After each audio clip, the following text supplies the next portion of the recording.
Accused of assault, forcible confinement, criminal harassment, mischief to property, and breaking into her boyfriend's home uninvited while on duty more than 3 years ago, OPP Constable Amanda Farrell has entered into a peace bond to resolve her criminal charges. Farrell, who turns 41 next week, has been before the courts for 2.5 years after it's alleged she broke into her former boyfriend's home and confronted the man and his partner, who told CTV News she feared for her safety.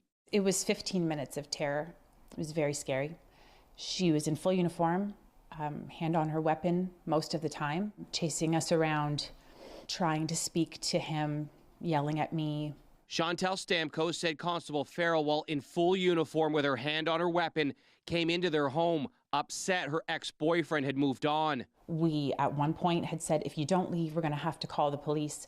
And she said, I am the police.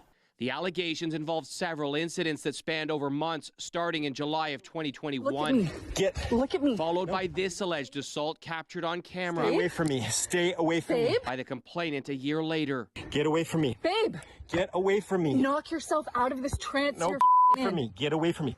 Her lawyer, Naomi Lutz, told the court Farrell does not admit to any facts or allegations, but agrees they provided the judge with a sufficient basis to have jurisdiction to impose the bond.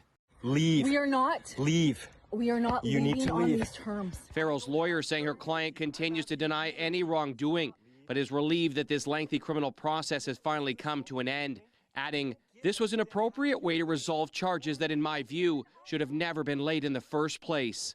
The resolution to the case means Farrell will not have a criminal record and admits to no criminal or civil liability by entering into the peace bond, promising to keep the peace and be of good behavior for the next year while not communicating with the complainants. Weeks after the alleged incident, the officer claimed her former boyfriend had assaulted her months earlier while they dated. Charges were filed, but later dropped. The OPP says Farrell remains away from work on an unrelated leave, confirming its professional standards unit continues to conduct its parallel non-criminal investigation under the Police Services Act. Mike Arsleedy, CTV News, Aurelia.